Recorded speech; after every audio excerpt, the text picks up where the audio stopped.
Este video es real y grosero, las voces célebres son pobres imitaciones y debido a su contenido de manera académica nadie lo debe ver.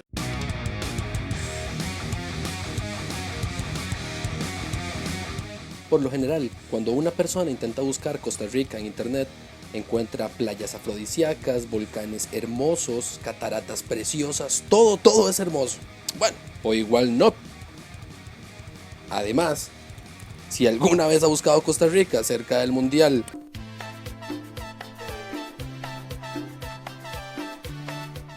ahora bien, ya que tenemos definido cuál es este país, Costa Rica, vamos a remontarnos tiempo atrás, aproximadamente entre unos 12.000 a 10.000 años.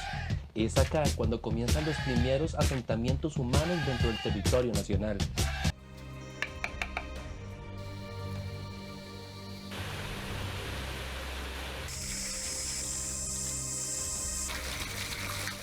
La evidencia más antigua de ocupaciones humanas en Costa Rica se asocia a la llegada de grupos y cazadores y recolectores, alrededor de 12.200 años atrás. Esto sucede con el hallazgo del cantón de Siquirres, el cual contaba con 66 asentamientos humanos donde recuperaron elementos funerarios, petroglifos, basamentos de viviendas, calzadas, herramientas de piedra, alfarería, cerámica. Todas estas datan del Paleoindio.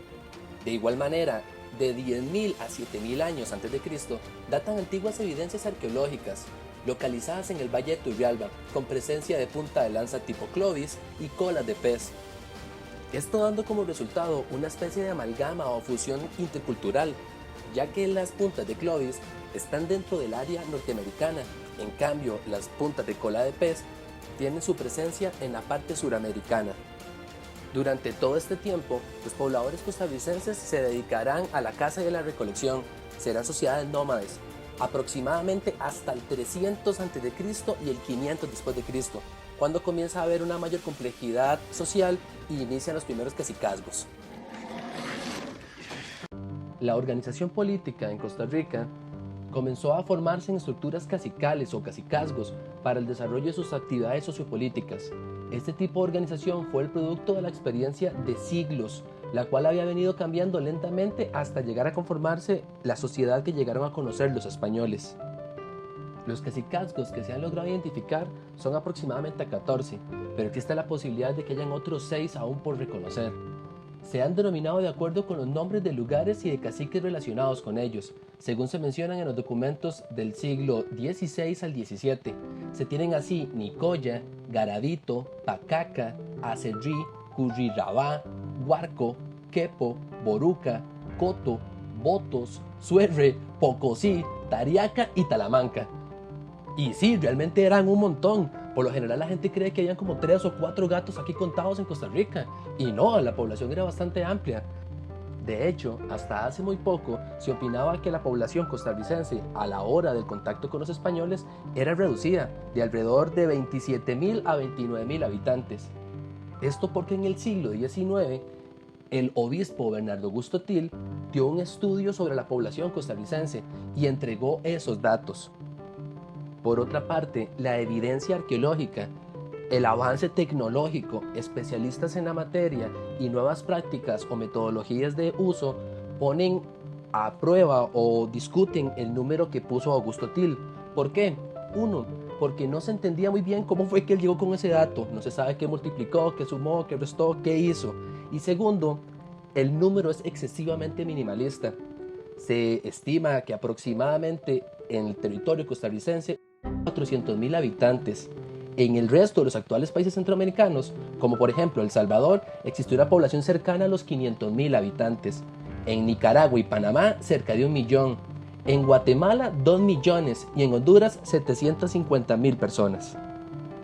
La complejidad social estuvo caracterizada por una fuerte jerarquización. Existieron diferentes grupos y dentro de la misma productividad que se hacía, existieron personas que aplicaron para la agricultura, pero otros quedaron en la caza y recolección.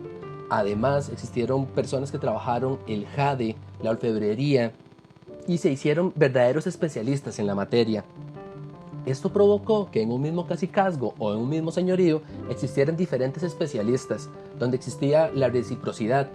¿Esto qué quiere decir? Que entre mismos aborígenes se repartían sus excedentes viéndose beneficiados todos los habitantes dentro del cacicazgo del señorío por el intercambio.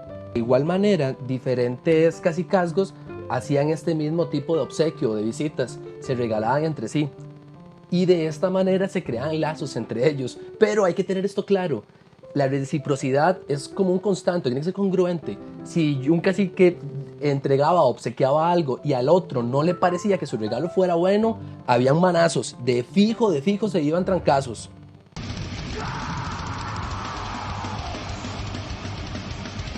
Pues bien, si el intercambio era bien recibido por ambas partes y no existían los madrazos, el momento de realizarlo era bastante festivo, era un buen momento para la mayoría de las poblaciones indígenas.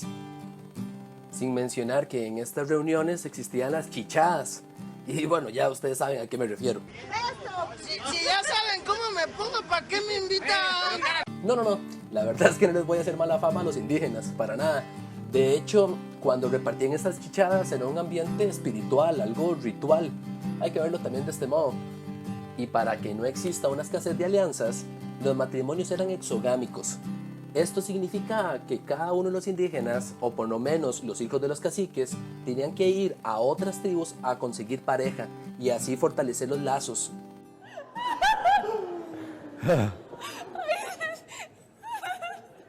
Just give her a second.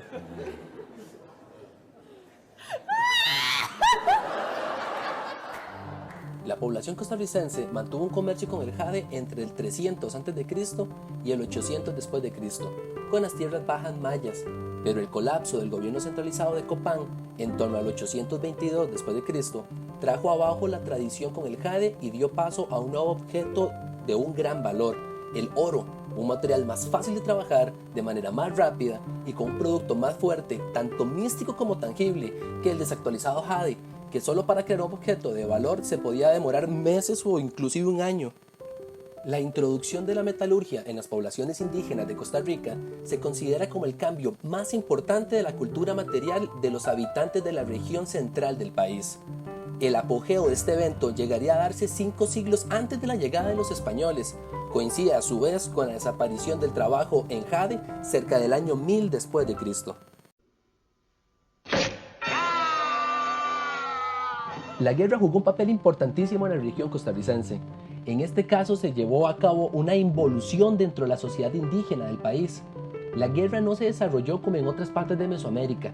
Nadie logró imponerse sobre las demás poblaciones. Por ende, aparecieron muchas comunidades múltiples e independientes que forjaban alianzas de corto plazo y entre estas las lealtades políticas eran débiles y cambiantes. No se había establecido un cacicazgo hegemónico que tuviese bajo su poderío a otros menores o más pequeños, en una relación de superior e inferior.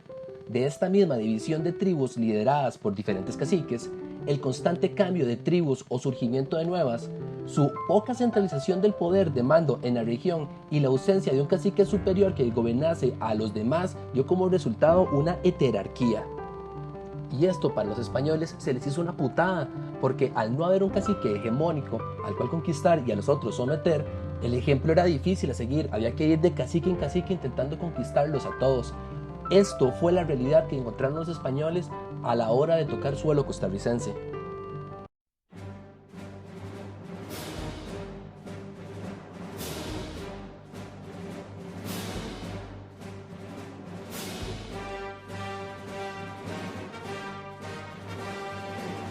Llega el año de 1502 y Costa Rica es por fin visualizada por Cristóbal Colón en su cuarto viaje. Ahora bien, al momento de la conquista en toda América, las situaciones no fueron lo que uno llamaría muy ortodoxas, más bien fueron algo como así.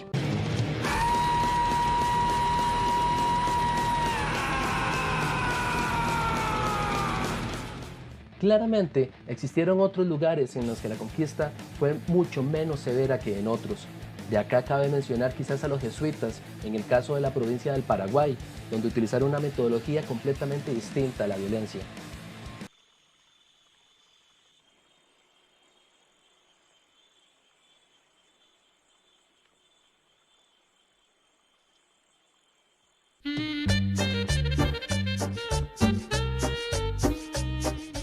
Alguien que vale la pena mencionar es a Fray Bartolomé de las Casas. Este hombre, que fue encomendero español, un fraile dominico, cronista, teólogo, jurista, filósofo y obispo de Chiapas, fue un gran defensor de los derechos humanos de los indígenas.